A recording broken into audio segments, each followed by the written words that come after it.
Oke, bismillahirrahmanirrahim. Assalamualaikum warahmatullahi wabarakatuh. Ayah bunda semuanya, sebelum kita masuk ke materi, saya mau cek dulu sound, biar nanti teknis terkait dengan sound ini tidak ada kendala ke depannya. Boleh komen di kolom chat apakah suara saya sudah jelas, atau kurang besar, atau gimana, boleh dicek dulu, kita cek sound dulu ya.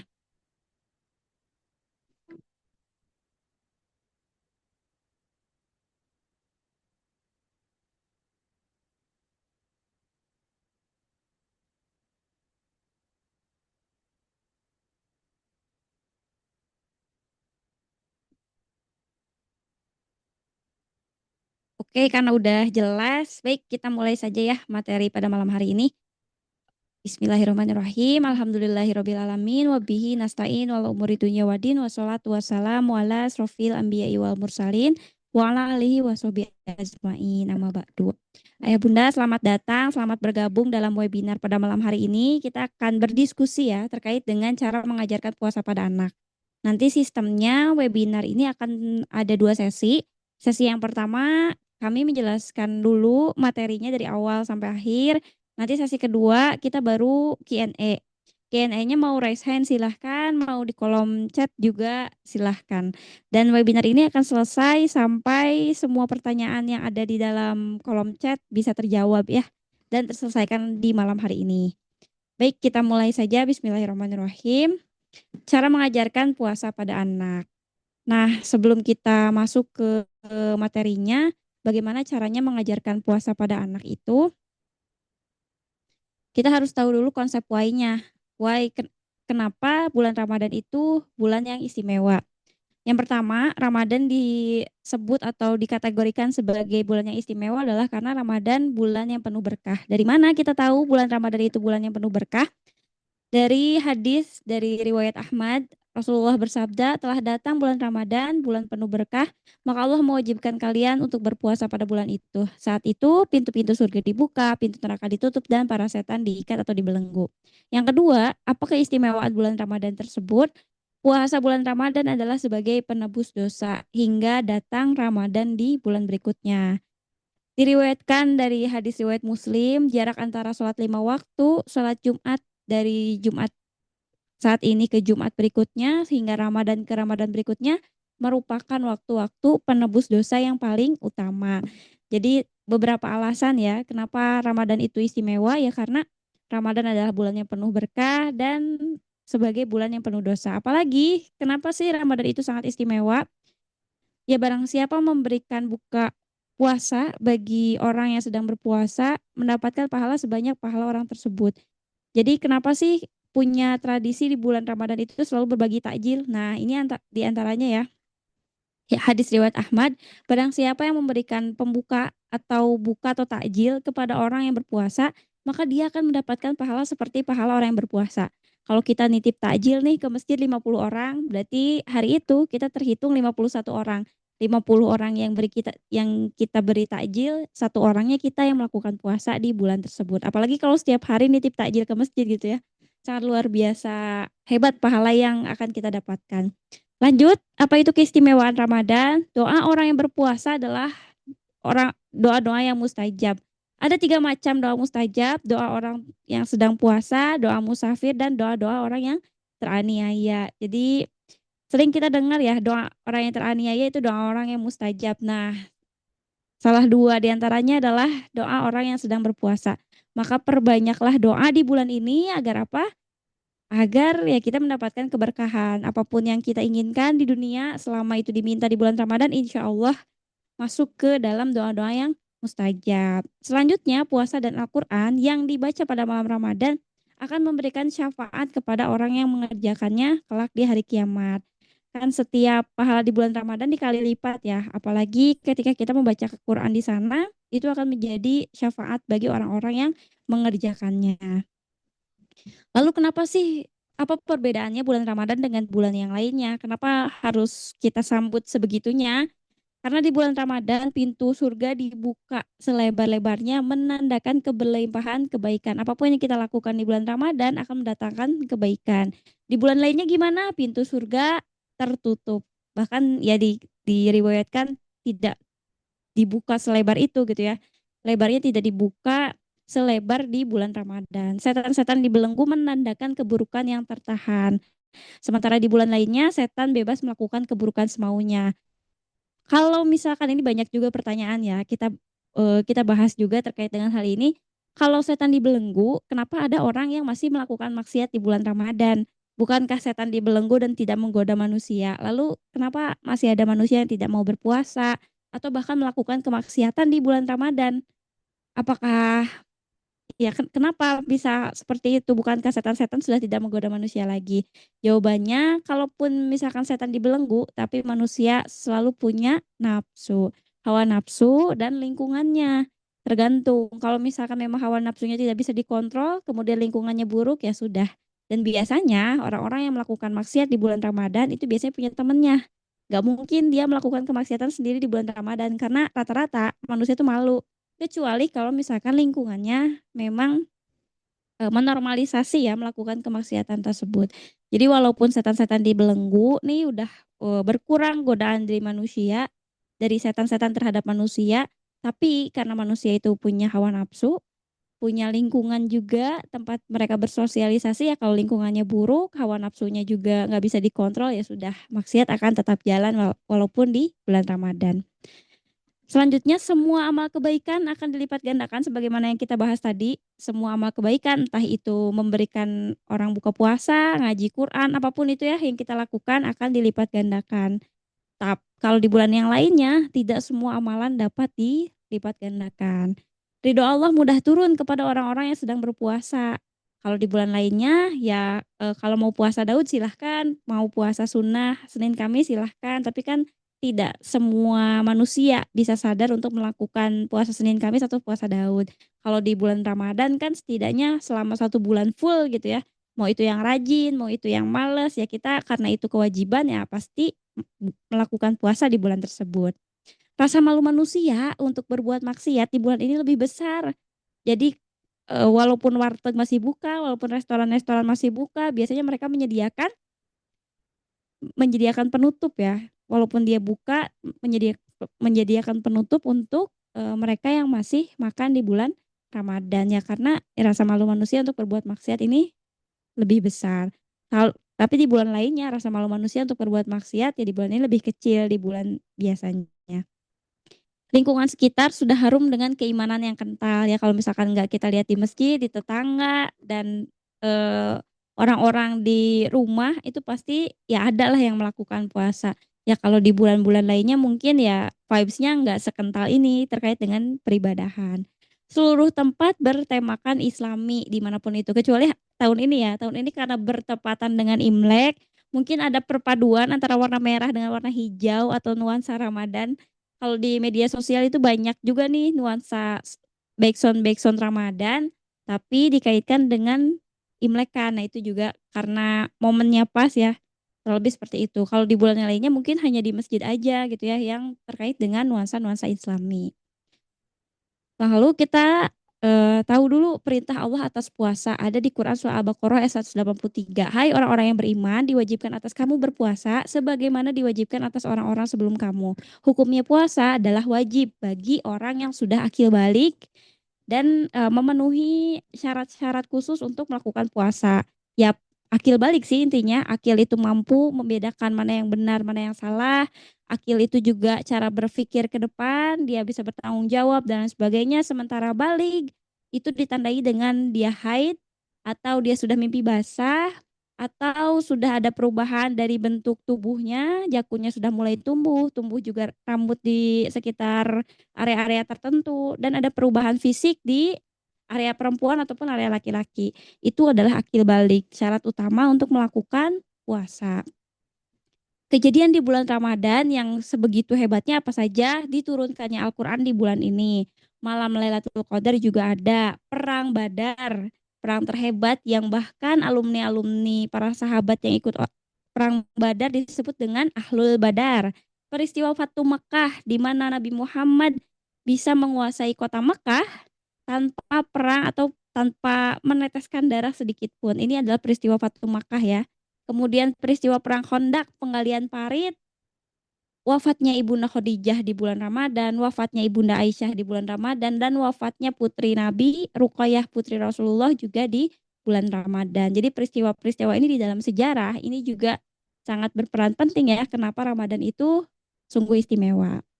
Terus kenapa kita harus bahas tahapan mempelajari atau mengajarkan anak puasa di bulan ini? Karena bagi ayah bunda semua yang punya anak tentu saja harus mulai nyicil atau mulai bertahap untuk mengajarkan anak berpuasa. Karena Ramadan adalah momen yang pas untuk mengenalkan keimanan kepada anak. Lingkungannya sudah mendukung untuk mengenalkan keimanan kepada anak. Orang tua secara tidak langsung melakukan rutinitas ibadah lebih banyak. Sadar atau tidak, biasanya orang tua, bukan orang tua aja ya, mungkin manusia-manusia di luar sana yang belum jadi orang tua juga, setiap datangnya bulan Ramadan itu pasti ada keinginan, ah aku ingin ngaji lebih banyak, aku ingin sedekah lebih banyak di bulan ini, dan kental banget gitu ya nuansa untuk melakukan kebaikannya. Di sisi lain, di semua tempat dikenalkan dengan aspek Islami. Kita datang ke mall misalkan nuansa Islami, nggak datang ke masjid aja, datang ke tempat-tempat lain pasti yang di setel mungkin murotal Quran atau mungkin lagu-lagu Islami dan lain sebagainya, sehingga perasaan anak lebih gembira menghadapi bulan ini. Lalu gimana caranya mempelajari atau mengajarkan anak tahapan puasa? Nah, sebelum kita masuk ke tahapan-tahapan anak mengajarkan anak berpuasa, kita harus tahu dulu konsep fitrah. Jadi dalam konsep fitrah, setiap anak itu terlahir dengan potensi bawaan dari Allah. Jadi bukan terlahir sebagai kertas kosong, tapi memang Allah sudah memberikan fitrah ke dalam diri mereka. Mana buktinya anak terlahir dengan fitrah? Ada di Quran surat Al-Baqarah, ada di hadis Bukhari Muslim itu jelaskan bahwa setiap anak terlahir atas fitrah itu dan kedua orang tuanya lah yang menjadikannya Yahudi, Majusi atau Nasrani. Atau dijelaskan dalam Quran surat Ar-Rum ayat 30, maka hadapkanlah wajahmu lurus terhadap fitrah yang telah Allah berikan. Di Quran surat Ar-Rum ayat 30 dijelaskan, ditambah lagi dijelaskan dalam hadis Bukhari Muslim yang sahih bahwa memang manusia terlahir dengan fitrahnya. Nah, ada yang namanya satu konsep itu fitrah based education yang diusung oleh almarhum Ustaz Hari Santosa Hasan. Ini konsep yang mengajarkan bagaimana menumbuhkan fitrah anak di usia 0 sampai 14 tahun. Ada beberapa fitrah, ini klasifikasinya bukan untuk membedakan fitrah itu sendiri, tapi untuk mempermudah orang tua mempraktekkan pengasuhan. Ada fitrah keimanan, belajar bernalar, bakat, individualitas, dan lainnya. Yang akan kita fokuskan itu terkait dengan fitrah keimanan saja bab puasa. Jadi nanti memang di fitrah keimanan ada yang bab sholat, ada yang bab puasa, ada yang pisah tempat tidur, ada yang toilet training, banyak banget sebenarnya. Hanya saja yang akan kita bahas pada malam hari ini fokusnya di puasa saja. Gitu ya, di bab fitrah keimanan dan di bab puasanya. Bagaimana peran ayah dan peran ibu untuk menumbuhkan fitrah keimanan? Ayah itu menjadi penentu arah keimanan keluarga, sementara ibu menemani dan membersamai keimanan keluarga. Khusus bab puasa, nanti kalau mau keluarganya punya tujuan di Ramadan kali ini, berarti ayahlah yang seharusnya menentukan. Misalkan keluarga ini, ayo kita mulai misalkan tamat satu Quran di bulan ini, misalkan kayak gitu. Atau mungkin, oh Ramadan kali ini kita mungkin fokusnya di memperbanyak sedekah aja, kita bisa nambahin takjil atau apa. Nah, yang menentukan hal-hal tersebut itu harusnya sih ya kepala keluarga, ayahnya yang mau mengarahkan keluarga ini mau kemana. Jadi di dalam bulan Ramadan itu kita punya aktivitas tersendiri gitu di dalam sebuah keluarga. Tapi kalau misalkan memang ayahnya tidak ada rencana ke sana atau mungkin nggak kepikiran tentang hal tersebut, nah bisa juga dari ibunya yang mengusulkan, gimana kalau misalkan Ramadan kali ini kita fokuskan kemana, targetnya apa, terus nanti perannya di mana, nah seperti itu kalau mau. Jadi fitrah keimanan itu fitrah anak tentang hubungannya dengan Allah yang nanti kita akan bahas per tahapan. Dan menumbuhkan fitrah keimanan akan lebih optimal di usia 0 sampai 7 tahun. Kenapa di usia 0 sampai 7 tahun fitrah keimanan anak itu sangat tumbuh dengan subur? Karena di usia ini anak tuh kan tadi kita udah sepakat bersama ya bahwa anak itu terlahir dengan fitrahnya. Anak itu terlahir dengan potensi yang udah Allah kasih. Nah, di usia 0 sampai 7 tahun ketika kita merawat potensi yang Allah kasih itu ya keimanan udah ada di dalam diri anak tersebut. Kemudian di Quran surat Al-A'raf itu dijelaskan bahwa setiap manusia telah mengalami perjanjian dengan Allah sebenarnya. Jadi jauh sebelum manusia lahir, Allah menciptakan Nabi Adam, kemudian ketika Allah tiupkan ruh Nabi Adam ke dalam fisiknya, Allah usap punggungnya dan keluarlah seluruh ruh dari tubuh manusia itu, dari tubuh Nabi Adam tersebut. Dari zaman Nabi Adam diciptakan sampai ruh-ruh manusia di akhir zaman. Ruh saya ada, ruh anak saya ada, ruh tetangga, ruh ayah bunda semua keluar pada saat itu. Kemudian ketika semua ruh manusia dikumpulkan, sudah keluar dari sulbinya Nabi Adam, Allah tuh bertanya kepada kita, bukankah aku ini adalah Tuhanmu? Kemudian kita yang masih berbentuk ruh itu menjawab, iya kami bersaksi bahwa engkau adalah Tuhan kami. Itu ada di dalam Al-Quran, Quran Surah Al-A'raf. Kalau misalkan ayah bunda ingin tahu lebih jauh, itu sering disebutnya dengan the day of Alastu. Jadi hari perjanjian di mana kita mengakui bahwa Allah memang benar-benar Tuhan kita semua. Agama apapun itu ya, kalau dalam kepercayaan agama Islam, mau itu nantinya agama Kristen, agama Majusi, atau agama yang lainnya, pokoknya seluruh ruh manusia dikeluarkan dan diambil persaksiannya bahwa kita mengaku bahwa Allah adalah Tuhan kita semua. Sehingga ketika anak terlahir ya udah dia sudah dalam bentuk dia beriman sebenarnya kepada Allah. Jadi tugas kita adalah merawatnya, menumbuhkannya dan menjaganya. Fitrah keimanan dan bulan Ramadan. Nah, ini beberapa hal yang bisa dilakukan saat menumbuhkan keimanan pada anak di bulan Ramadan.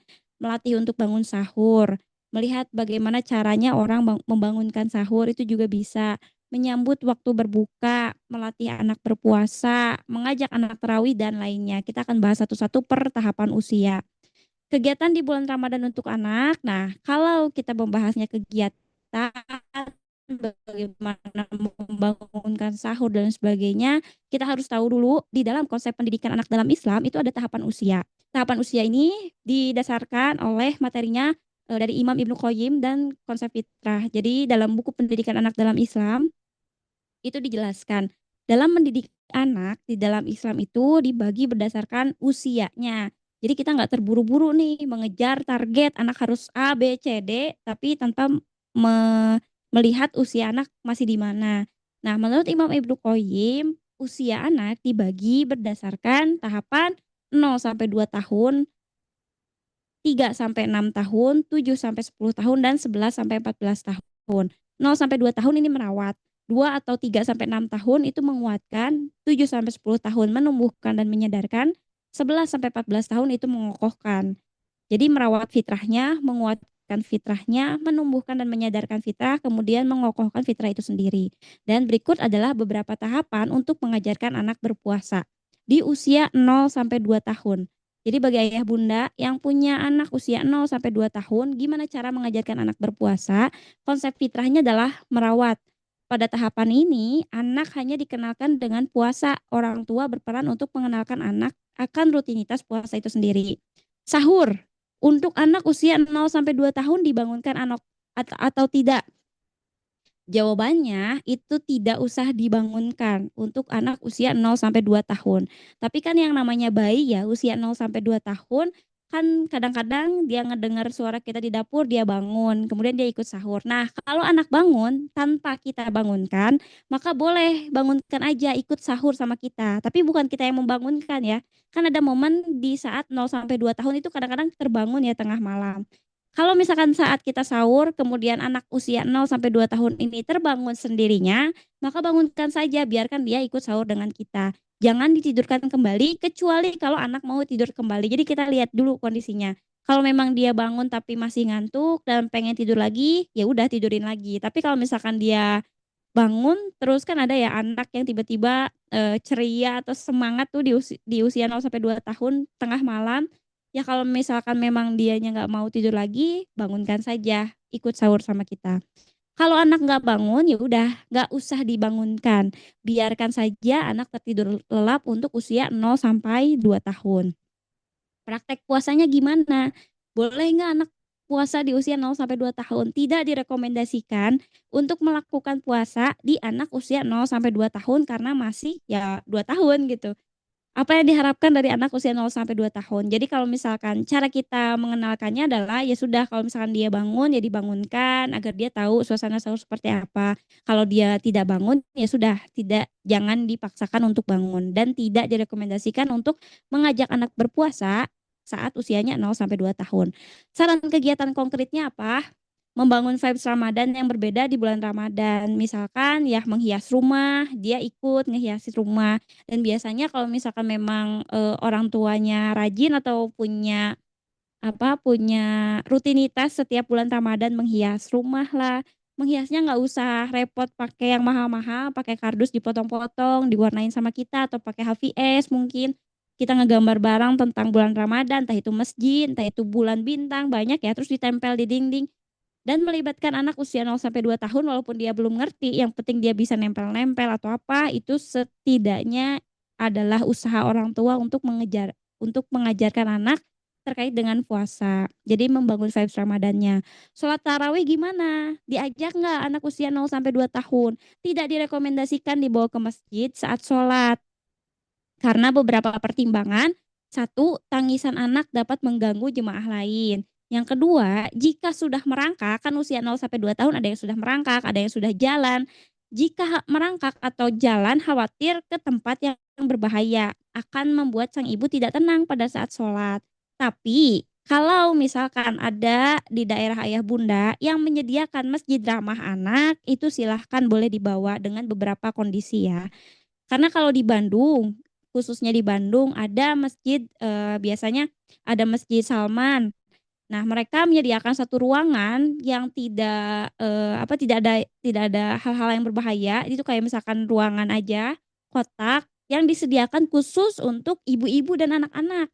Jadi memang di sana jemaahnya hanya ibu-ibu yang membawa anak-anak. Jadi walaupun nanti anak kita jalan-jalan atau mungkin ada yang lari-larian atau yang mungkin ada yang bawa makanan lah, ya kita bisa sama-sama mengerti karena isi di masjid itu hanya ibu-ibu dan anak-anak. Kecuali kalau misalkan masjidnya masjid yang umum ya, tidak yang ramah anak yang memang tidak didesain untuk ibu-ibu atau anak-anak friendly yang bersatu dengan jemaah yang lainnya. Kalaupun tidak memungkinkan, tidak usah dipaksakan untuk dibawa. Lalu gimana kalau ibu mau terawih? Terawihlah di rumah untuk anak usia 0 sampai 2 tahun ya. Kecuali tadi ya, kalau misalkan masjidnya ada yang ramah anak, seperti contohnya Masjid Salman di Bandung, itu boleh dibawa. Karena kalau Masjid Salman di Bandung, bawa anak bayi usia 1 tahun yang masih merangkak, yang masih tidur gitu ya bayinya, itu juga ramah anak banget. Jadi nyaman untuk ibu juga. Tapi kalau misalnya memang tidak ada masjid yang seperti itu, lebih baik di rumah saja untuk anak usia 0 sampai 2 tahun. Karena pernah kejadian di beberapa tahun sebelumnya ada ibu-ibu yang bawa anak usia 0 sampai 2 tahun, ternyata untuk ibu-ibu itu seperti musola yang ada tangganya. Tangganya itu harusnya tertutup dan sebelum sholat udah dipastikan tertutup, tapi karena ada ya biasa anak-anak di usia ke atas 3 sampai 6 tahun bermain-main, membuka pintu tersebut sehingga anak usia 0 sampai 2 tahun itu terjatuh saat ibunya sedang sholat. Jadi kalau misalkan mau dibawa silahkan lihat kondisi tempatnya terlebih dahulu. Dengan beberapa pertimbangan ini ya, tangisannya dapat mengganggu, jika merangkak juga khawatir ke tempat yang sangat berbahaya dan akan membuat sang ibu tidak tenang pada saat sholat. Di usia 3 sampai 6 tahun, ini fasenya memaknai dan mencoba. Konsep fitrahnya tadi adalah menguatkan. Pada tahapan ini, proses pengenalan puasa bisa dimaknai lebih dalam. Seperti mengenal arti sahur, keutamaan puasa apa, alasan kita berpuasa apa. Nah, konsep yang coba ditanamkan adalah lebih ke why, bukan ke how to.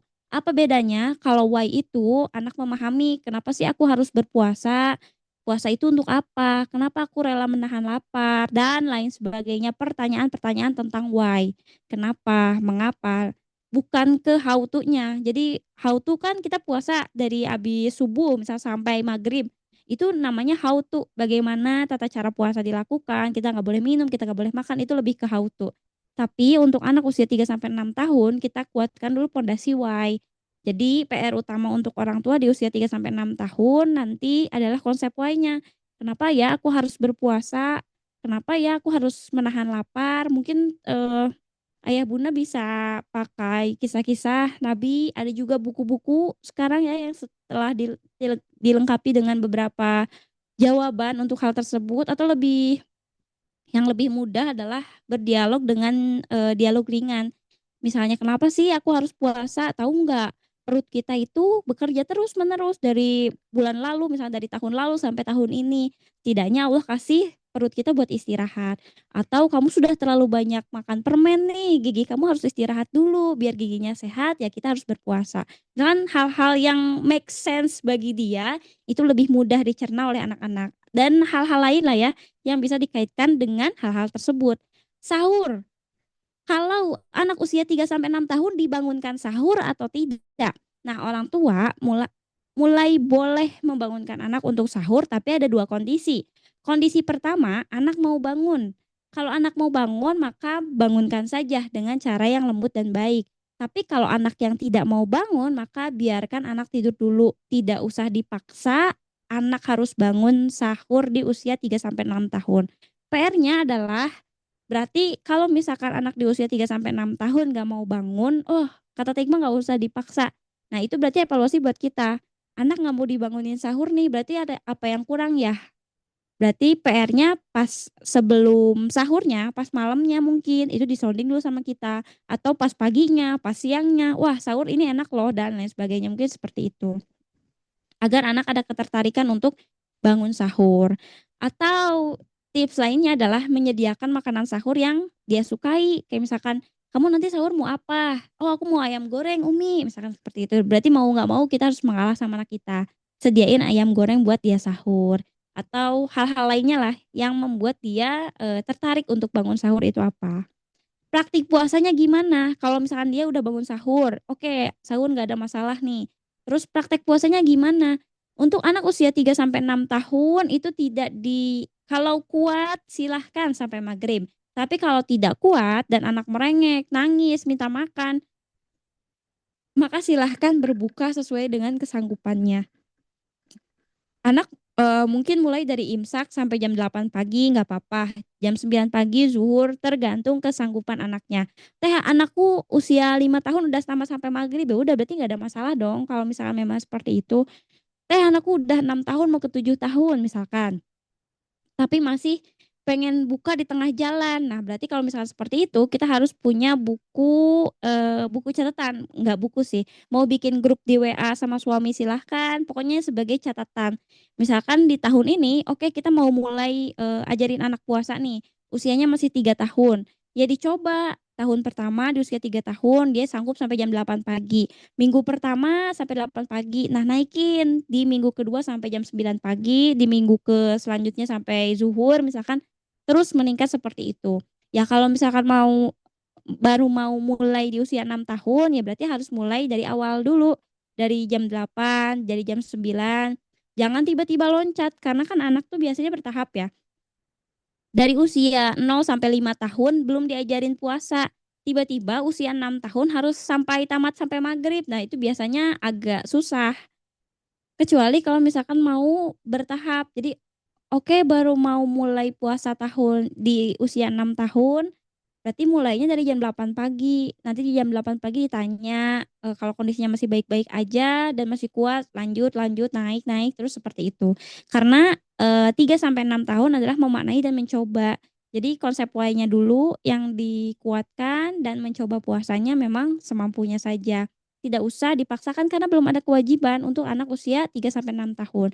Kalau dia sanggup sampai maghrib, alhamdulillah, nggak apa-apa. Berarti kita diamanahi anak yang tidak repot gitu ya. Dia mau puasa sampai maghrib ya nggak masalah. Ada juga yang mungkin ayah bunda terkendala dengan anaknya yang tidak mau berpuasa. Nah ini tahapannya. Mulai dari kalau misalnya tahun ini baru mau mulai, berarti mulainya dari jam 8 pagi dulu, jam 9. Atau kalau anaknya udah kuat, jam 9 pagi naik terus. 3 hari pertama jam 9 pagi, 3 hari selanjutnya naik jam setengah 10, naik jam 10, misalkan jam 11, terus seperti itu. Karena kan dalam konsep pendidikan anak dalam Islam, fase melatih ini dari 3 sampai 6 tahun, yang mana 3 tahun untuk fase pelatihan dari puasa ini. Sholat tarawih gimana? Nah, kalau sholat tarawih bisa mulai dikenalkan, dibawa ke masjid jika anak tenang dan tidak mengganggu. Kalau anaknya nggak tenang dan mengganggu, maka itu dikembalikan kepada ayah bunda semua ya, tergantung dari kondisi masjidnya. lagi-lagi ada kondisi masjid yang memang nggak masalah dengan keributan anak atau misalkan maklum lah ya dengan kerepotan anak, ada masjid yang seperti itu. Tapi ada juga masjid yang kalau ada anak teriak sedikit, anak keluar sedikit ya, bolak-balik keluar masuk masjid. Kadang ada yang jadi omongan atau mengganggu jemaah lain ya, Mbak. Berarti kalau mau dikenalkan silahkan, tapi kalau misalkan nggak juga mungkin bisa dikenalkan di rumah dulu. Ya tergantung dari kondisi masjidnya lagi-lagi dan kondisi anaknya dilihat oleh ayah bunda semua. Atau mungkin bisa disediakan anak atau ibu ruangan khusus ya kayak tadi di yang pertama, atau bisa dibuatkan perjanjian dulu sebelum datang ke masjid. Oke, nanti kalau misalnya mau sholat tarawih, kamu diam deket ibu ya, jangan keluar-keluar dulu sebelum ibu selesai sholat, misalnya kayak gitu. Kalau anaknya laki-laki bersama sama ayahnya dan lain sebagainya. Terus untuk semangat sholat tarawih gimana? Nah, untuk anak usia 3 sampai 6 tahun agar anak semangat sholat tarawihnya ini bisa pakai hal-hal yang lucu, mukena yang lucu kan banyak ya, mukena yang warnanya kuning lah, warnanya pink, misalkan tuh sejadah-sejadah yang lucu buat anak-anak perempuan. Kalau anak laki-laki kan kadang ada sarung-sarung yang bermotif sekarang, atau peci-peci yang bagus juga buat dia, atau mungkin koko-koko yang buat dia sholat tarawih itu juga bisa disediakan. Jadi memang disediakan satu pak nih kita menyambut bulan Ramadan ini buat tarawih kita nanti bareng-bareng di usia 3 sampai 6 tahun. Kalau anak bawa makanan ke masjid gimana? Boleh, tapi lagi-lagi disesuaikan dengan masjidnya. Kalau misalkan bawa apa gitu mainan, kadang-kadang ada ya, bawa mobil-mobilan ke masjid.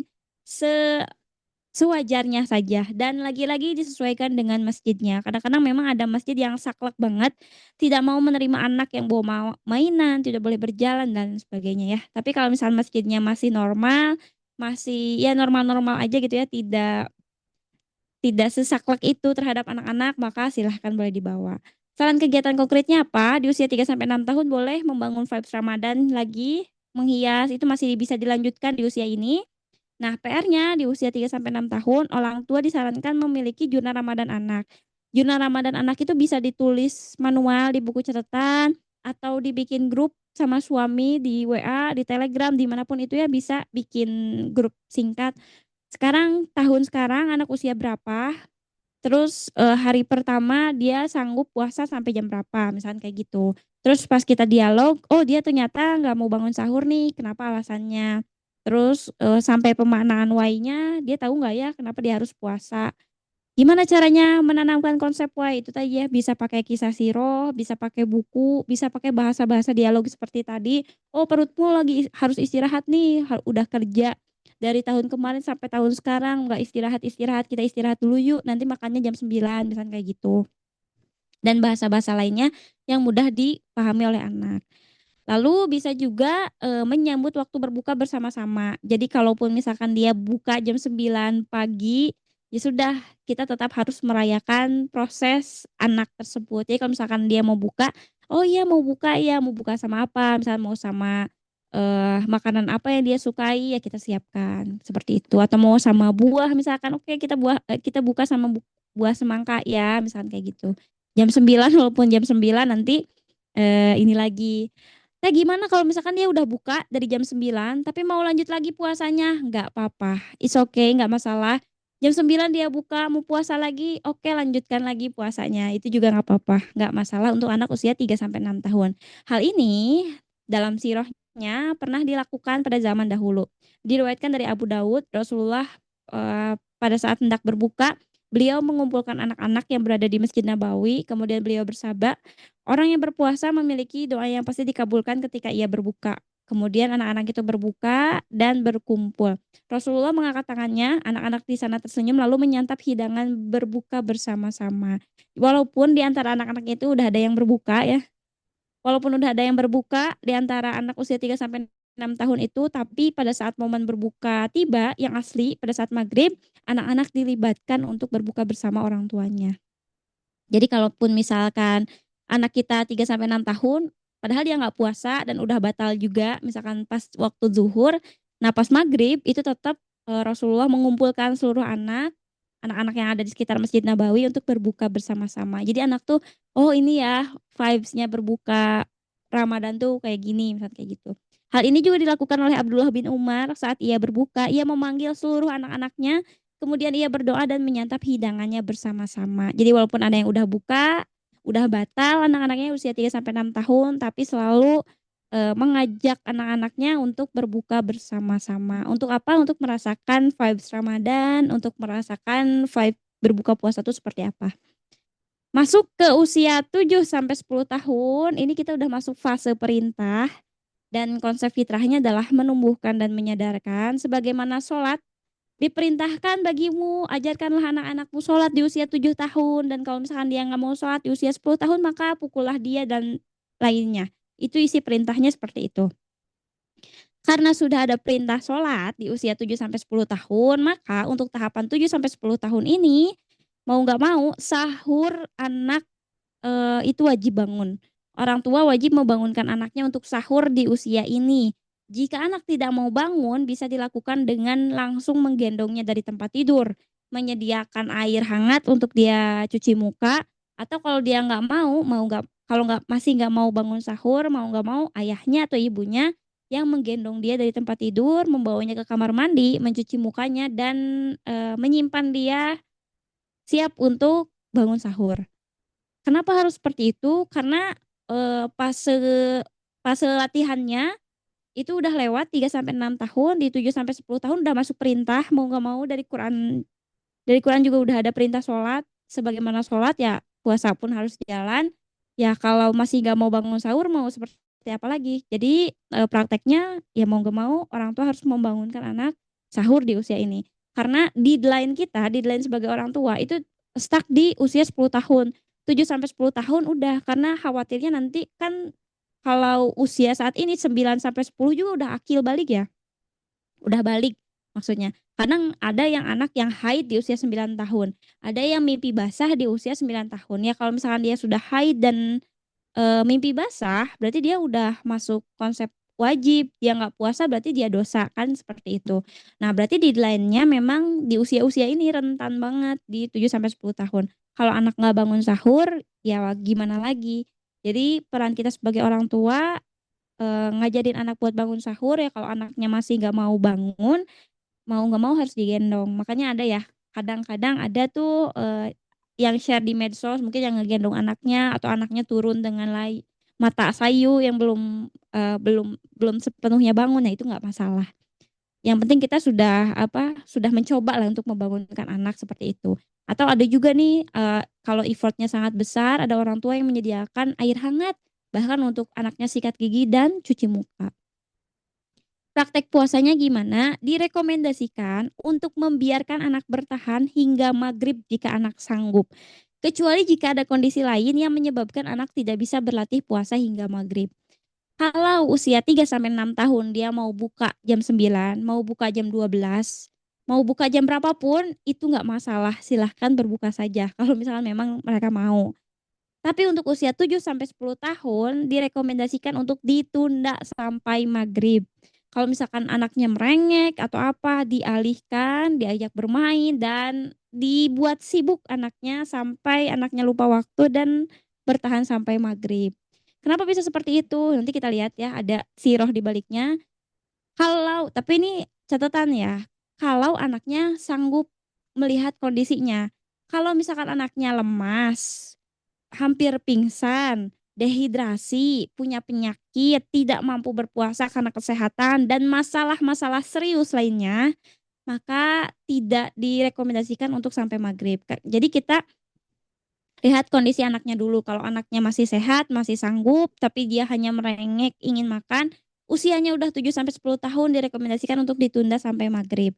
Tapi kalau misalnya memang ada tanda-tanda kebahayaan, dia udah dehidrasi, dia udah yang nggak kuat gitu, misalkan ada penyakit bawaan, entah itu GERD misalkan ya dari lambung atau penyakit-penyakit lainnya yang membahayakan anak karena ayah bunda semua yang tahu anak masing-masing, silahkan tidak usah memaksakan sampai maghrib. Tapi kalau anak-anaknya masih sehat walafiat, masih hanya merengek, pengen makan, ya kita harus bisa untuk mengkondisikan anak sampai maghrib. Jika anak lapar, alihkan rasa laparnya dengan sesuatu yang lain. Belum ada hukuman terkait yang konkret ya, kalau anak tidak mau berpuasa pada tahapan ini. Mungkin orang tua bisa memberikan peringatan tanpa menghukum ya, jika dan juga bisa terus mengajari anak mengenai makna berpuasa itu sendiri. Sholat tarawih gimana? Anak harus mulai rutin ke masjid melakukan sholat tarawih agar dia terbiasa melakukannya. Jadi kalau misalkan nggak ada pertimbangan lain lagi ya, usia 7 sampai 10 tahun kalau bisa ya tinggal tarawih aja berangkat gitu, nggak ada pertimbangan lain seperti anak usia 3 sampai 6 tahun. Anakku nggak mau tarawih, gimana gimana gitu karena anakku nggak mau tarawih. Di anak usia 7 sampai 10 tahun dia udah punya pemikiran sendiri. Saran dari usaha kita sebagai orang tua tinggal ajak ngobrol aja kenapa dia nggak mau tarawih. Apakah karena kita di rumah misalkannya kita nggak pengen sama kita bareng atau gimana? Mungkin bisa ditanya anaknya atau mungkin ada tetangga yang bermasalah itu kadang ada aja ya permasalahan anak di usia 7 sampai 10 tahun. Jadi kita ajak ngobrol anaknya. Selain kegiatan konkret, selain dari kegiatan yang sudah dibahas sebelumnya di tahapan usia 0 sampai 6 tahun, nah hal yang penting dilakukan orang tua adalah melobi anak saat ingin berbuka di tengah jalan. PR yang paling krusial di usia 7 sampai 10 tahun adalah melobi anak ketika anak ingin berbuka di tengah jalan padahal usianya udah 7 sampai 10 tahun. Alihkan rasa lapar anak dengan sesuatu yang lain. Ternyata di dalam sirahnya udah seperti itu untuk anak-anak usia 7 sampai 10 tahun. Beda ya perlakuan Nabi di usia 3 sampai 6 tahun. Tadi perlakuan Nabi di usia 3 sampai 6 tahun ya bahkan beliau tidak peduli gitu ya anak-anak mau buka jam berapapun di usia itu. Tapi berbeda perlakuannya di usia 7 sampai 10 tahun. Di dalam sirah diriwayatkan suatu waktu Rasulullah sedang berjalan menuju Masjid Nabawi, ada sekelompok anak-anak Ansor sekitar usianya 7 sampai 10 tahun yang sedang berpuasa. Kemudian Rasulullah bersabda, barang siapa yang hari ini berpuasa, hendaklah meneruskan puasanya sampai maghrib. Barang siapa yang tidak berpuasa atau bahkan dia sudah batal di antara anak 7 sampai 10 tahun itu, di hadapan Rasulullah silahkan lanjutkan sampai sampai maghrib. Setelah itu Rasulullah menuju ke masjid dan di sanalah anak-anak kaum Ansor itu bermain dengan mainan dari kain, dari benang, dan dari kayu. Apabila ada salah seorang anak dari mereka yang menangis karena lapar atau ingin makan, maka mereka akan bertukar mainan. Dan hal ini berlangsung saat waktu berbuka tiba. Ini beberapa kisahnya ada lagi yang lain. Bisa ayah bunda baca di buku Prophetic Parenting karya Dr. Abdullah Suwaid, ya teman-teman bisa, itu ada 3 series, mendidik anak perempuan, mendidik anak laki-laki, dan prophetic parenting secara keseluruhan. Itu dijelaskan bagaimana cara Nabi mengasuh anak juga. Nah salah satunya adalah menunda buka puasa bagi anak usia 7 sampai 10 tahun. Apa yang Rasulullah lakukan? Saling menukar mainan, padahal mainan waktu itu hanya kain, benang, dan juga kayu. Jadi jika di antara mereka ada yang nangis karena lapar, ya mereka disuruh untuk bertukar mainan, mengalihkan dengan sesuatu yang menyibukkan diri mereka. Tapi lagi-lagi lihat kondisi anaknya. Kalau misalkan anaknya memang berbahaya untuk melanjutkan, maka silahkan tidak usah memaksakan diri. Dari Al-Hafiz Ibnu Hajar menjelaskan juga hal ini menunjukkan bahwa syariatnya Rasulullah melatih anak-anak berpuasa untuk anak usia 7 sampai 10 tahun. Begitu. 11 sampai 14 tahun konsep fitrahnya adalah mengokohkan. Di usia ini sudah mulai ada ketegasan dari orang tua. Anak itu memang sudah wajib berpuasa di usia ini. Kenapa wajib? Karena memang di usia 11 sampai 14 tahun anak sudah mimpi basah, sudah haid ya, sudah kemudian akilnya juga sudah mulai terbentuk dan sebagainya. Sahur orang tua wajib membangunkan anak, nggak harus lagi digendong dan sebagainya. Harusnya sih 11 sampai 14 tahun anak sudah bisa bangun sahur sendiri ya. Pasang alarm sendiri mungkin atau dia bahkan membangunkan orang tuanya kalau orang tuanya telat puasa, telat bangun sahur misalnya kayak gitu. Karena sudah berlatih sebelumnya. Saking bagusnya pola pendidikan anak dalam Islam, Allah tuh ngasih spare waktu ke orang tua itu sampai 10 tahun. Sadar atau tidak, kita dikasih waktu yang paling longgar banget buat anak di usia 3 sampai 6 tahun. Itu kita dikasih waktu 5 tahun kurang lebih ya. 0, 1, 2, 3, 4, 5, 6. 6 tahun bahkan, kurang lebih 6 tahun jaraknya. Dari 6 tahun dikasih agak mepet sedikit ke usia 7 sampai 10 tahun. Dikasih waktu lagi ditambah lagi 3 tahun sama Allah buat fase latihan dan pembiasaan anak. Total 10 tahun pembiasaan untuk anak, latihan mempersiapkan 11 sampai 14 tahun hingga ke akil baliknya. 10 tahun yang Allah kasih waktu buat orang tua ya berproses mengajarkan anak puasa. Di usia 11 sampai 14 tahun ya lagi-lagi sudah akil, sudah balik, kewajibannya sudah ada pada dirinya, ya diharapkan anak-anak sudah bangun sendiri. Atau saat dibangunkan sudah langsung bangun. Praktek puasanya tidak ada minta lagi buka di tengah jalan. Ya mau nggak mau, suka nggak suka harus selesai sampai maghrib. Kan sudah ada jatuh kewajiban pada dirinya. Sholat tarawih, mau nggak mau nggak harus nyiapin lagi mukena yang lucu seperti usia 3 sampai 6 tahun. Anak-anak harus ya harus dengan kesadaran sendiri seharusnya datang ke masjid dengan kemauan sendiri. Syarat kegiatan konkretnya apa? Nah, untuk kegiatan konkret di sini itu seharusnya anak diberikan proyek kegiatan Ramadan bersama. Kan kadang ada ya di masjid-masjid DKM-DKM-nya sibuk ya ngatur jadwal takjil, ngatur terawih gitu ya, membereskan masjid lah untuk persiapan terawih, untuk persiapan Idul Fitri. Boleh anak-anak dilibatkan di kegiatan proyek Ramadan, entah itu mungkin di sekolahnya, entah itu di masjidnya, selalu ada program-program tertentu, boleh diikutkan 11 sampai 14 tahun ini. Atau punya misi keluarga, seperti tadi ya dibahas, peran ayah adalah menentukan arah Ramadan ini mau kemana. Jadi misal Ramadan tahun 2024 atau 2025, kita sekeluarga harus selesai tadabbur Quran juz 30 aja. Kalau misalkan baca Qurannya khatam satu kali, tapi kita full tadabbur Qurannya juz 30 aja. Misalkan ya dari surat Anas kita bahas, tadaburi, terus artinya juga kita bahas sama-sama, misalnya seperti itu juga bisa. Tapi atau capaian lainnya misalnya, oh kita harus sedekah nih senilai berapa hari atau selama 1 minggu full kita harus sedekah di masjid ini. Atau kita harus sedekah di berbagai masjid, terserah banyak amal yang bisa ditargetkan. Tergantung kemampuan dan kondisi keluarga masing-masing. Mau ke arah mana. Lagi-lagi kalau ayah yang tidak bertindak, ya ibu yang mengusulkan. Gimana kalau keluarga kita begini, begini, begini. Khusus untuk anak usia 11 sampai 14 tahun. Karena usia anak 0 sampai 7 tahun biasanya belum begitu bisa dilibatkan. Kalaupun bisa dilibatkan di usia 7 sampai 10 tahun pun nggak akan maksimal. Ya paling dia bantu-bantu apa. Dia belum belum paham sampai ke pola pemikiran di 11 sampai 14 tahun ini. Begitu. Lalu lanjut. Nah, menghadirkan Ramadan penuh berkah bersama anak itu bisa jadi membuat dekorasi Ramadan, membuat takjil kesukaan bersama, membuat hampers, membuat dekorasi Ramadan, bermain di halaman masjid lebih sering, berkegiatan sehari-hari dan lain sebagainya. Mungkin ada pertanyaan di usia 11 sampai 14 tahun tadi ya. Gimana kalau aku udah berusaha maksimal ngajarin anak puasa dari kecil sampai dia besar, tapi di usia 11 sampai 14 tahun ternyata dia tidak mau berpuasa. Nah, ini mungkin sering sering jadi evaluasi buat orang tua. Hasil pendidikan anak itu tidak sepenuhnya ada di tanggung jawab kita. Kenapa bisa seperti itu? Karena ada contohnya di anaknya Nabi Adam. Anak Nabi Adam itu adalah orang yang melakukan kasus pembunuhan pertama kali di muka bumi. Apakah ketika anaknya melakukan hal tersebut Nabi Adam yang salah? Lalu ada contoh lagi, anaknya Nabi Nuh. Anaknya Nabi Nuh, ketika Nabi Nuh membuat kapal, dia bahkan menyeru masyarakatnya untuk membuang kotoran di perahu yang ayahnya buat. Kalaupun ia panggil pada saat banjirnya datang, terus ayahnya panggil, ayo kita naik ke perahu aja. Dia lebih memilih untuk berlari ke atas gunung. Padahal sama-sama aja nggak selamat. Apakah dengan anaknya memilih seperti itu Nabi Nuh yang salah? Anaknya Nabi saja ada yang jadi pembunuh, ada yang nggak mau nurut dan lain sebagainya. Tapi bukan berarti, bukan serta-merta pendidikan Nabi Nuh sama Nabi Adam yang salah kan.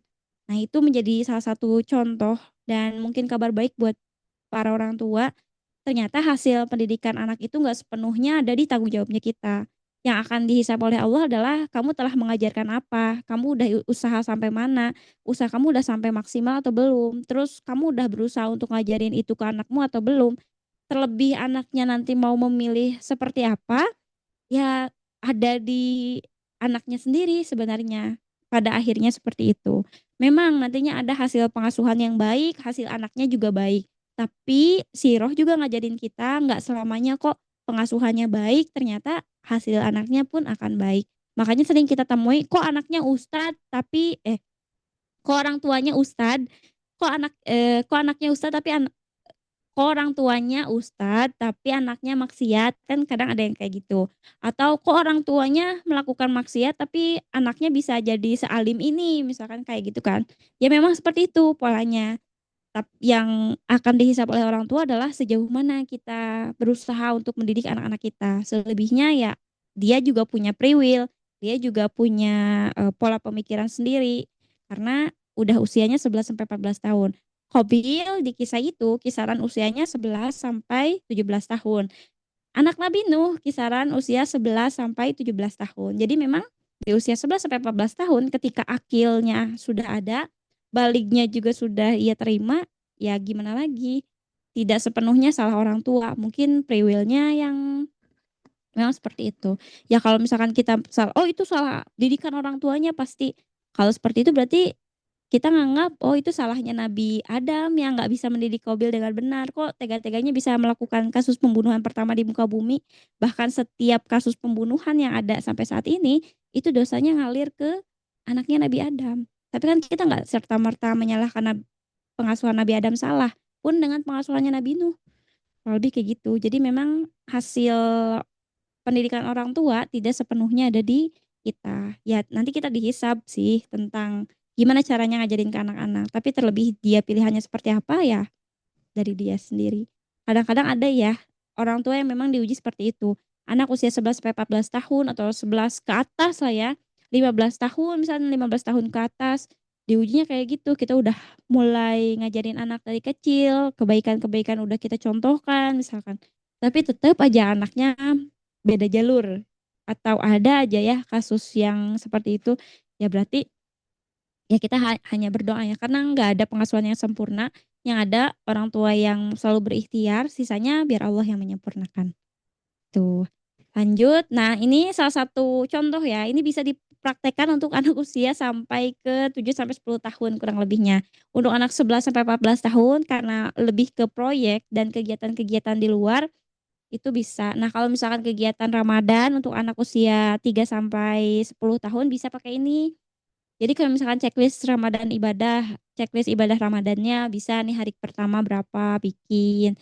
Ini ada yang gratis, ada juga yang bayar. Searching-searching lah ya di internet itu banyak yang menyediakan checklist Ramadan anak misalkan. Atau ada juga yang rajin banget orang tuanya bikin Ramadan pocket seperti ini. Jadi di setiap pocketnya ada satu tantangan. Jadi kayak misalnya hari pertama kita ngasih makan berbuka ke kucing. Jadi pada saat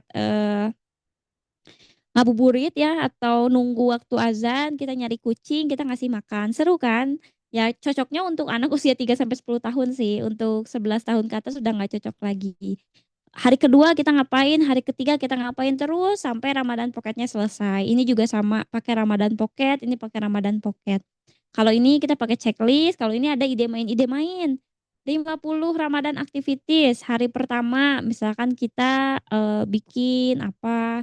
Terus hari kedua misalkan kita bikin masjid dari kardus.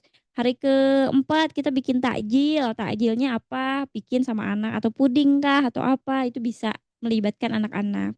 Memang cocoknya untuk usia 3 sampai 10 tahun. Lebih dari 15 tahun ya anak kalau dalam Islam itu bukan disebut remaja lagi ya, tapi udah disebut fase dewasa. Karena dalam Islam kalau seseorang sudah akil, sudah balik, sudah haid, sudah mimpi basah, perubahan di dalam tubuhnya sudah besar, ya sudah dia sudah siap mengarungi fase kedewasaan. Tapi ternyata menurut penelitian, sekarang usia 32 tahun aja masih disebut remaja. Terus ada orang yang nanya, kalau menurut penelitian usia 32 tahun masih remaja berarti konsep Islam salah dong, 15 tahun sudah dewasa itu bukan konsep Islamnya yang salah. Justru itu menjadi pembuktian bahwa orang-orang zaman sekarang itu mengalami keterlambatan cara berpikir atau mengalami keterlambatan akil.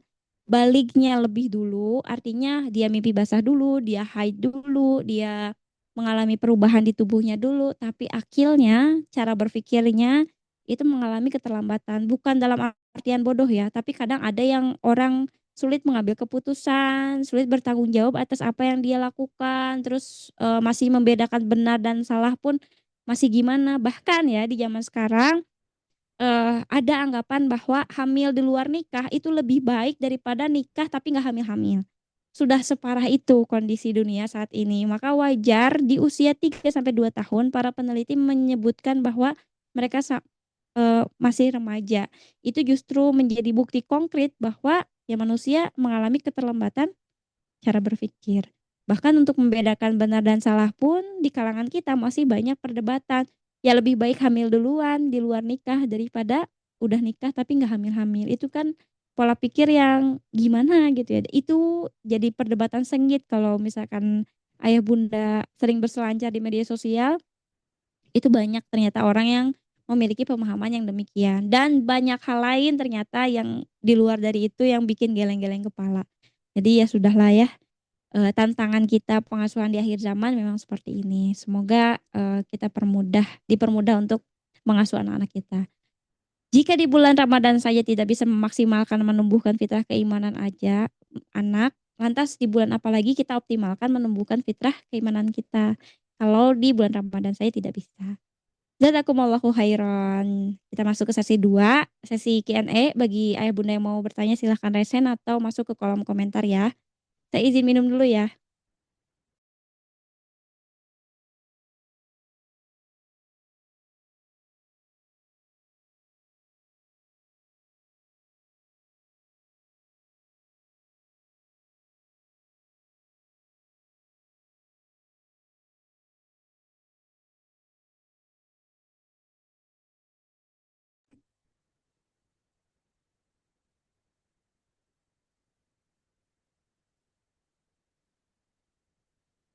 Boleh kalau misalnya ada yang mau tanya di kolom chat boleh ya. Eh, yang resen ada satu, Mangga Paud Bijana. Mangga ini ayah bunda Paud Bijana, Mangga silahkan. Assalamualaikum warahmatullahi wabarakatuh. Waalaikumsalam. Mohon maaf, videonya tidak saya aktifkan sedang ngelonin anak. Iya, iya nggak apa-apa. Jadi kebetulan saya kan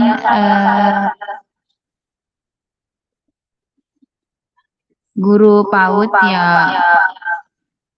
Terus di ini kan ada tepuk-tepuk Ramadan.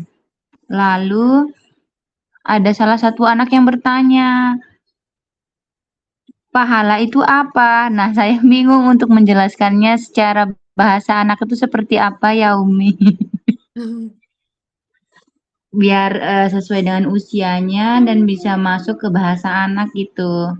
Terima kasih, mohon kalau ada contohnya saya sangat butuh untuk menjelaskan anak usia PAUD. Iya, iya. Terima kasih. Ya, sama-sama. Gimana caranya eh, menjawab puasa itu apa? Nah, dalam pendidikan anak dalam Islam, oh, dari tadi yang saya jelaskan, pendidikan anak dalam Islam, pendidikan anak dalam Islam, itu ada satu buku bundling, Bunda.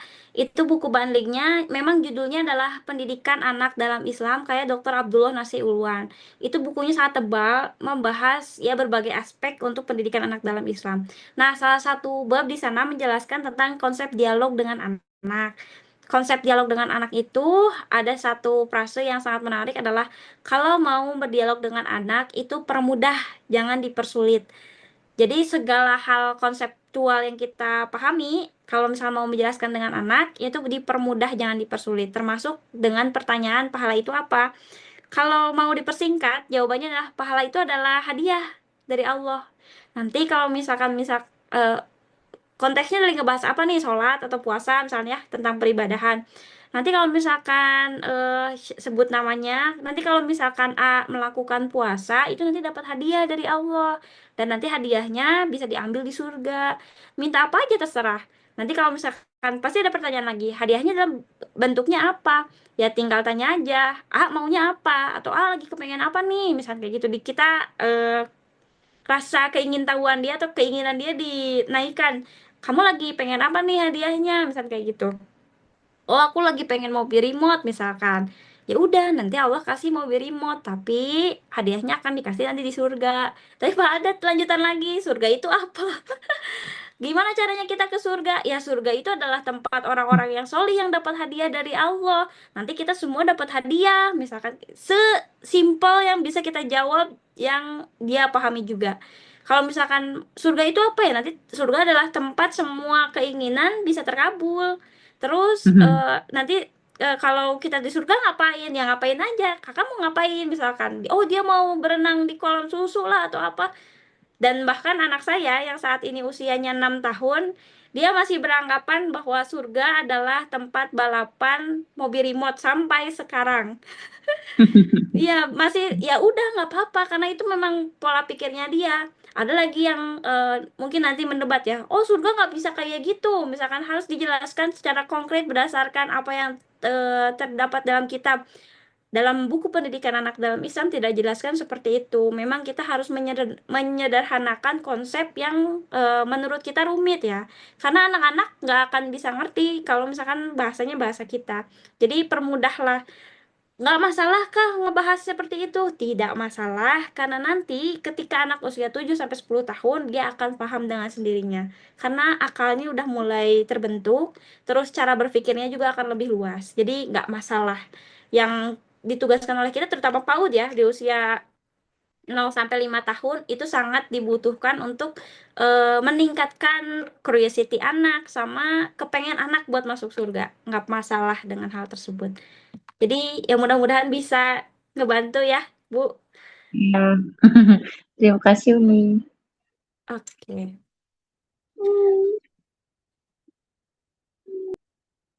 Kita masuk ke pertanyaan. Oh, kalau misalnya ada yang mau resen, mangga ya. Tadi bukunya siapa yang membahas tentang cara mendidik anak perempuan? Oh, itu Prophetic Parenting. Wait ya. Coba kita inilah sambil kita bahas rekomendasi buku ya. Saya nggak jualan buku ya, tapi barangkali ayah bunda mau baca boleh. Nih, ini buku Prophetic Parenting. Bentar. Nah, mungkin udah kenal dengan buku ini. Ini karya Dokter Suwaid. Ayah Bunda bisa. Ini ada 3 seri sebenarnya. Ada nih, ada yang 3 series, trilogi ya. Ada yang cara mendidik anak perempuan, cara mendidik anak laki-laki, sama prophetic parenting. Semuanya lengkap, hadis-hadis dan kisah sirah semua di sini. Kalau misalnya Ayah Bunda mau baca, silahkan. Tapi saya nggak jualan. Satu lagi ada buku pendidikan anak dalam Islam.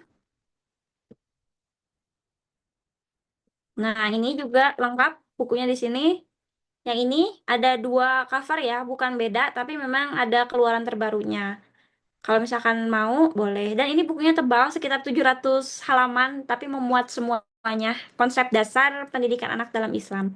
Lumayan, nah ini karya Dr. Abdullah Nasir Ulwan. Bukunya tebal sekali, jadi selamat membaca. Tuh, kalau misalkan mau, boleh. Tapi jangan pesan ke saya, silahkan cari di apa toko-toko yang terpercaya.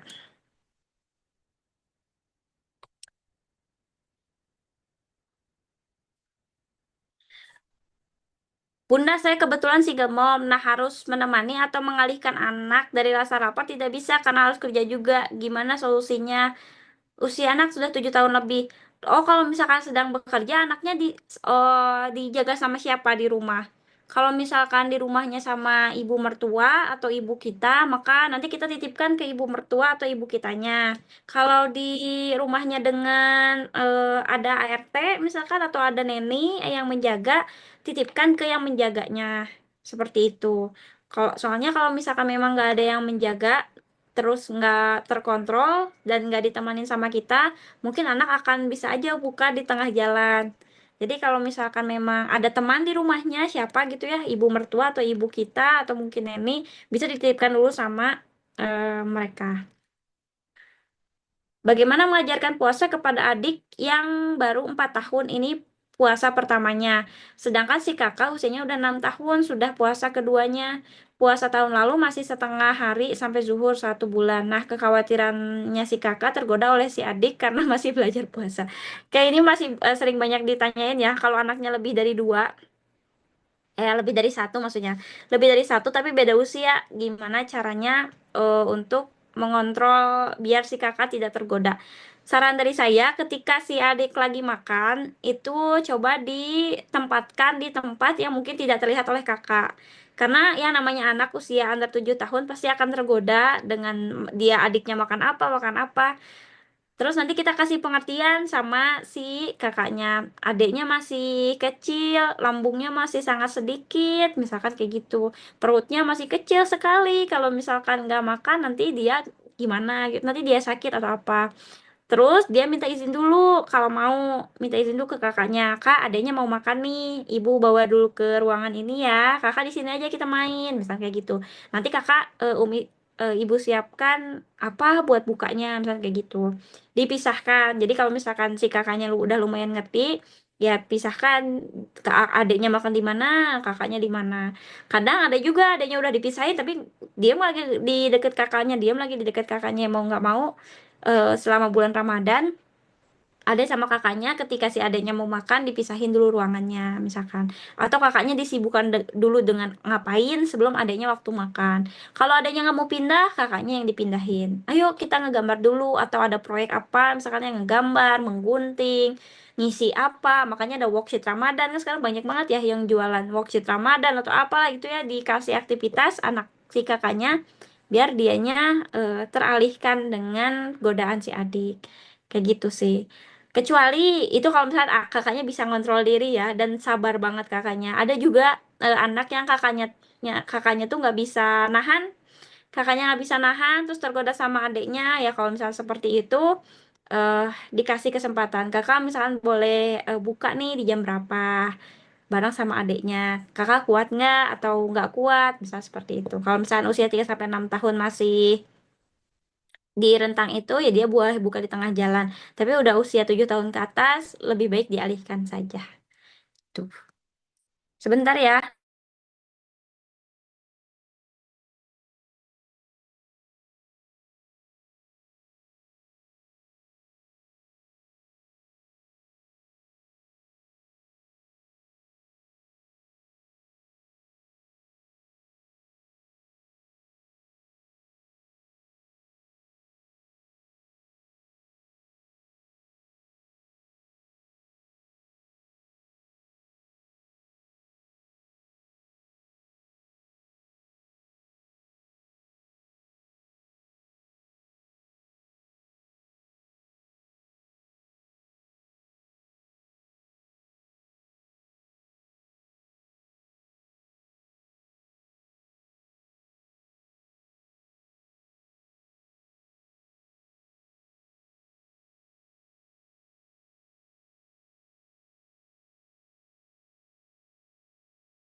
Apaan teh itu unmute? Gak kedengaran suaranya. Astagfirullahaladzim. Iya, iya. Aku mulai dari awal. Teh anak saya autis, nonverbal, dan epilepsi. Apa harus bayar fidyah? Usianya 17 tahun. Nah, khusus untuk pembahasan bayar fidyah dan lain sebagainya, saya disclaimer dulu ya. Ada banyak perdebatan fikih di sini. Khususnya untuk anak autis, itu ada yang bilang tidak harus bayar fidyah, tidak harus berpuasa, tidak harus ya karena dianggapnya tidak mampu untuk menjalankan perintah sholat juga gugur di sana. Tapi ada juga ulama yang bilang selama anak autis ini masih bisa berpikir gitu ya kan ada autis kan beda-beda tergantung. Jadi kalau misalkan ada anak autis yang memang masih bisa berpikir, masih bisa membedakan benar dan salah dan lain sebagainya, itu memang dia harus bayar fidyahnya. Jadi jawaban saya tergantung dari pemahaman ayah bunda nantinya. Kalaupun misalkan nanti ngambil pahamnya yang oh anak autis nggak harus bayar fidyah, nggak harus puasa, nggak harus ini karena gugur juga tuh kewajiban sholat di sana. Ya nggak masalah karena memang ada. Terus ada kalau misalkan aduh aku nggak enak nih misalkan kalau misalkan nggak bayar pidyah dan sebagainya, tapi anakku masih bisa bedain mana yang benar, mana yang salah kayak gitu. Walaupun misalkan kewajiban gugur sholat, kewajiban sholatnya gugur, tapi aku masih pengen bayar pidyah. Ada juga yang berpendapat demikian. Jadi silahkan terkait dengan fikih, saya menghindari beberapa perdebatan, jadi saya menjelaskan dari segala aspek. Kalau misalkan mau bayar fidyah, silahkan, karena itu ada pahamnya yang seperti itu. Ada juga yang membebaskan untuk anak autis dan yang lainnya untuk pengguguran pembayaran fidyah ini. Karena sholat pun kewajibannya gugur, terus dan lain sebagainya juga gugur, jadi ya sudah dianggapnya ya sebagai orang-orang yang tidak mampu untuk melakukan kewajiban. Seperti itu. Tapi kalau misalkan pengen tenang atau pengen pengen belajar lagi lebih dalam dan pengen apa hati-hati gitu ya, yang lebih hati-hati, ya bayar pidyahnya. Kalau misalnya nggak apa-apa, ya nggak usah bayar pidyahnya. Oke. Bahas fikihnya di mana banyak banget ya yang bahas fikih. Dan kenapa saya bukan menghindari sih, saya nggak berani menentukan perjalanan fikih seseorang karena kan beda-beda. Jadi ada juga banyak perdebatan sekali di antara para ulama. Jadi saya menjelaskan dari dua aspek. Mau ambil yang ini silahkan karena ada pendapatnya, mau ambil yang bayar pidyah juga silahkan ada pendapatnya. Perhitungan pidyahnya bagaimana? Nah, perhitungan pidyahnya sebagaimana pidyah pada umumnya. Dikalikan berapa dam atau harga beras kita berapa, nanti totalnya berapa, tidak berpuasa, dibayarkan kepada orang-orang yang membutuhkan. Begitu ya, Teh. Mudah-mudahan bisa menjawab. Kalau pengen menentukan tegma yang mana? Pendapatnya, kalau saya karena prinsipnya lebih berhati-hati, saya bayar pidyahnya untuk 1 bulan seperti itu. Tapi kalau misalkan memang ambil yang ringan, kan ada ya hukum fikih yang ringan, maka nggak bayar pidyah pun nggak masalah. Kenapa ngambilnya yang berhati-hati misalnya gitu? Ini sama kayak konsep emas ya, pembelian emas. Disclaimer sedikit. Jadi dalam konsep pembelian emas tuh ada yang harus banget nih, ya dan bin yadin. Kalau emas digital nggak boleh, cicil emas nggak boleh. Ini haram, haram, haram, misalnya kayak gitu ya. Pokoknya yang ya dan bin yadin, kehati-hatian. Kita harus COD, ketemu sama orang jual, ketemu sama orang beli, cash, terus emasnya fisik udah. Di luar dari itu emas digital, emas yang lain itu masih ada perdebatan ulama. Jadi daripada debat, udah mendingan yang aman, ya sudah ya dan bin yadin. Saya ambil yang ya dan bin yadin, yang tidak ada banyak perdebatan di sana, kayak gitu. Gitu sih kurang lebihnya. Jadi kan ada ya yang berhati-hati, ada yang ambil keringanan, yang nggak masalah. Tidak masalah, tidak usah diperdebatkan. Silahkan ambil yang menurut pemahaman masing-masing. Bagaimana? Oh ini udah.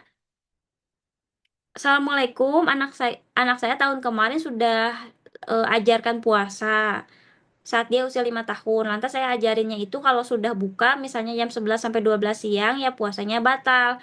Di pikiran anak saya batal ya batal Kak, nggak bisa dilanjutkan lagi puasanya. Terus gimana nih? Saya ngajarin selanjutnya di usia 6 tahun, cara ngomongnya juga gimana?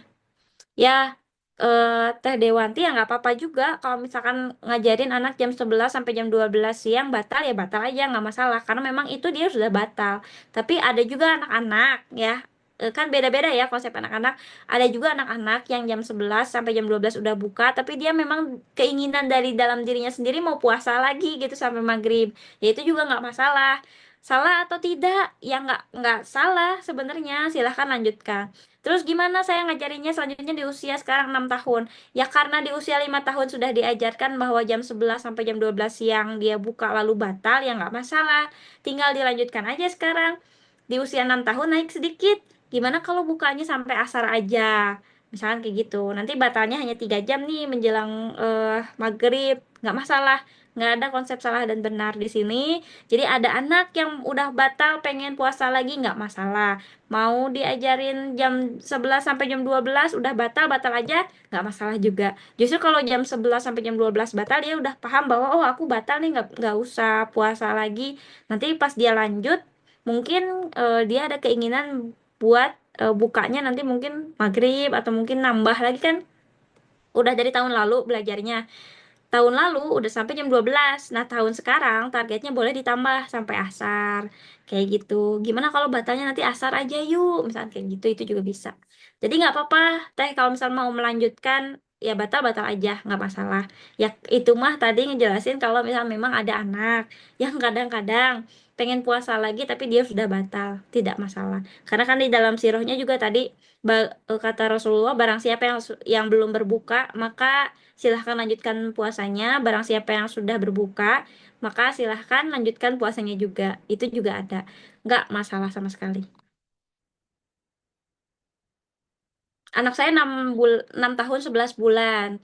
Maret nanti 7 tahun. Jadi tahun kemarin kan belum mulai puasa karena pasca operasi amandel.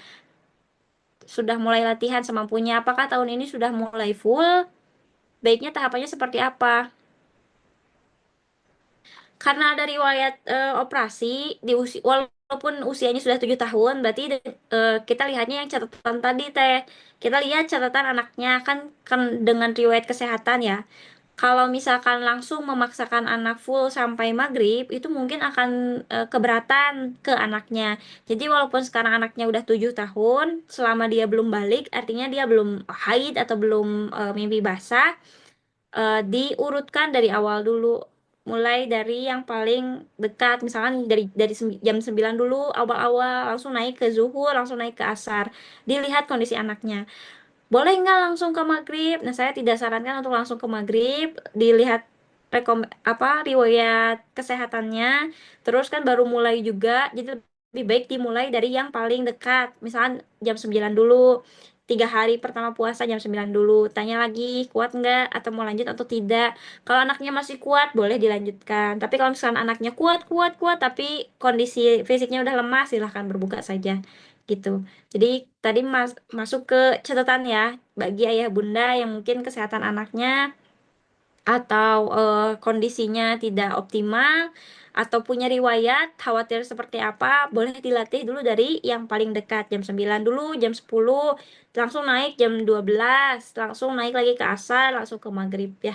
Nggak apa-apa karena masih ada tenggat waktu 3 sampai 10 tahun, masih ada 3 tahun lagi untuk berlatih kurang lebih untuk anaknya. Ya.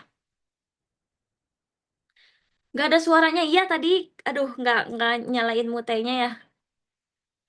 Boleh nggak mengiming-imingi anak misal puasa tamat. Oh iya, aku lupa menjelaskan. Terima kasih sudah bertanya ini.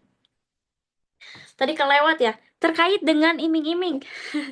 Terkait dengan memberikan hadiah untuk anak. Oh, sekarang kamu puasa ya, nanti ibu kasih THR. Misalnya kayak gitu. Siapa yang seperti ini? Nanti mau THR nggak? Tapi sekarang harus puasa dulu. Misalnya kayak gitu. Nah, sebenarnya yang salah adalah bukan ngasih THR ke anak. Boleh ngasih THR ke anak, tapi ngasih THR-nya dalam konteks apresiasi, bukan syarat untuk melakukan ibadah. Perbedaannya adalah ketika THR atau hadiah atau mengiming-imingi sesuatu itu dijadikan syarat untuk ibadah, nanti pola pikir anak akan muncul, oh, aku melakukan ini karena aku ingin mendapatkan hadiah ini. Kamu puasa dulu ya, nanti ibu kasih THR. Kamu puasa dulu ya, nanti ibu kasih mobil-mobilan. Kamu puasa dulu ya, nanti ibu kasih pakaian baru. Itu adalah syarat. Kamu harus melakukan ini untuk mendapatkan ini. Misalnya seperti itu tuh syarat. Nanti khawatirnya, kenapa ini nggak boleh? Karena khawatirnya ketika itu dibiasakan, anak tuh akan muncul, oh aku melakukan puasa ya karena nanti aku akan dapat THR. Beda sama ketika THR itu dijadikan apresiasi. Kalau dijadikan sebagai apresiasi itu biasanya tidak dikasih tahu di awal, tapi dikasih tahunya di akhir. Jadi sebagai, oh kamu udah puasa ya selama 5 hari, atau misalkan, oh kamu udah puasa ya selama 1 bulan ini. Nih, Umi lagi ada rezeki atau ayah bunda lagi ada rezeki, ini THR buat kamu. Itu sebagai apresiasi. Terus gimana kalau misal, boleh nggak sih sebenarnya anak harus puasa terus dikasih sesuatu? Nah, ini tergantung anaknya sendiri. Kalau misalkan dari tata bahasa kita yang tadi, itu jelas sebaiknya dihindari. Tapi kalau mau pakai checklist Ramadan seperti tadi, yang ini ya. Nah, kalau mau pakai checklist Ramadan ini, itu ada yang menganjurkan juga. Jadi misalnya, setelah anak di 1 sampai 10, Misalkan kita pakai checklist ya sistemnya. Di rumah pakai checklist ya. Kamu puasa dari hari ke-1 sampai hari ke-10. Nanti di hari ke-10 Umi siapkan apa? Tapi bentuknya bukan dalam materi, bentuknya dalam rangka puasa itu sendiri. Misalkan menu bukanya pakai puding kesukaanmu nih, misalnya kayak gitu. Atau oh nanti sahurnya Umi siapkan apa kepengennya dia, misalnya kayak gitu. Itu bisa. Jadi di usia 1 sampai 10, tapi dia harus puasa dulu nih selama 10 hari ini. Nanti dia bisa sahur sama buka pakai apa. Jadi memang si konkret hadiahnya itu bukan di luar konteks puasanya, tapi dalam konteks puasanya itu sendiri. Dan dia memahami prosesnya. Kenapa memahami prosesnya? Karena ada track record pakai checklist, dia yang checklistin sendiri. Ada juga orang tua yang pakai bintang-bintang di rumahnya. Ada juga yang effort pakai magnet-magnet bintang ditempelin. Dia udah puasa hari ini ditempelin, dia udah terawih ditempelin. Nah, ketika dia menempel proses bintang itu, dia tahu prosesnya apa, terus dia gimana akhirnya si puding strawberry tadi, yogurt untuk buka puasa tadi misalkan ya, makanannya itu sebagai ya apresiasinya dia karena dia sudah melewati proses ini. Gitu. Jadi kalau mengiming-imingi, ya kamu harus ini dulu, nanti dapat ini, misalnya kayak gitu. Ada yang works, artinya dalam beberapa orang tua yang menerapkan hal itu kepada anaknya, ada yang efektif, tapi kebanyakannya nggak efektif juga. Jadi tergantung anak yang menerima. Makanya banyak yang tidak merekomendasikan gratifikasi. Gratifikasi itu memberikan hadiah langsung ke anak gitu ya. Ketika anak melakukan apa, langsung gratifikasi. Ada juga yang harus delay gratification, artinya memperlambat pemberian hadiah. Untuk apa ya? Karena rata-rata yang diberikan direct gratification atau hadiah langsung dikasih asupan, oh kamu harus ini nanti kasih ini misalnya, atau langsung dikasih hadiah langsungnya, itu rata-rata dia tidak berusaha dulu dan tidak menikmati proses di dalamnya. Kecuali kalau mau pakai track record. Kenapa sistem checklist seperti ini membantu? Agar anak paham prosesnya. Oh, aku udah puasa nih 10 hari. Nanti hari ke-10 aku dapat puding nih, misalkan dia dapat puding. Dia seneng kan? Terus nanti lanjut lagi 11 sampai 20. Kamu mau apa di sini? Misalkan, oh aku mau bolu keju misalkan ya, atau kue keju misalkan. Ya sudah, siapkan bolu keju di sini. Kalau dia sudah melewati proses ini. Ya kalau tidak melewati proses ini kamu tidak akan dapat ini bolu kejunya misalkan kayak gitu. Nanti di hari terakhir apa? Terus nanti ketika kita mau mengapresiasi anak, oh ini aku ada rezeki nih, atau ayah bunda lagi ada rezeki, terima kasih ya sudah sama-sama berpuasa di bulan ini, misalkan, nih ini buat jajan kamu. Jadi dia tanpa sadar, oh aku nggak expect nih dapat THR, jadi dapat THR tuh ya seneng. Beda kalau misalkan dia udah sebagai syarat ya, kalau sebagai syarat dia akan menagih janji. Kan ibu udah bilang kalau aku puasa aku dikasih ini. Berarti dia merasa punya hak atas THR itu. Kalau THR atau hadiahnya dijadikan sebagai syarat melakukan sesuatu. Kalau nggak dikasih tahu di awal kan dia jadi, oh aku nggak expect apa-apa nih. Dia cuman berusaha untuk puasa, tapi dia akhirnya dapat hadiah juga. Jadi itu ya bedanya antara, ini bisa dibaca di bab gratification, delay sama direct gratification sama ya THR tadi. Kayak gitu ya, terkait dengan apa iming-imingi puasa tamat dikasih sesuatu atau enggak. Tapi pada anakku works ya, tadi lagi ya, ada kadang-kadang ada orang tua yang works pakai cara itu, tapi seringnya itu enggak works. Jadi anak-anak tuh kadang-kadang, oh aku ibadah nih buat melakukan dapat ini, gitu sih lebihnya. Izin live anak tidur nggak apa-apa. Ada lagi yang ingin bertanya, karena webinar ini akan selesai setelah semua pertanyaan di kolom chat terjawab dan resen juga terjawab. Boleh. Nanti puasa grupnya masih ada nggak? Grupnya masih ada. Kalau misalnya ayah bunda mau nanya apapun di grup itu terkait dengan Ramadan anak-anak boleh. Tapi live-nya memang webinarnya hanya 1 kali ini saja. Kalau mau nanya apa-apa lagi terkait dengan Ramadan anak atau ada kejadian apa gitu ya nanti, wah anakku udah gini teh, aku prakteknya seperti ini, tapi ada kejadian apa gitu nanti pas Ramadan, boleh karena grupnya masih ada. Baik, ada lagi yang mau bertanya? Kita tunggu 5 menit lagi ya. Untuk yang resen atau yang mau bertanya silahkan.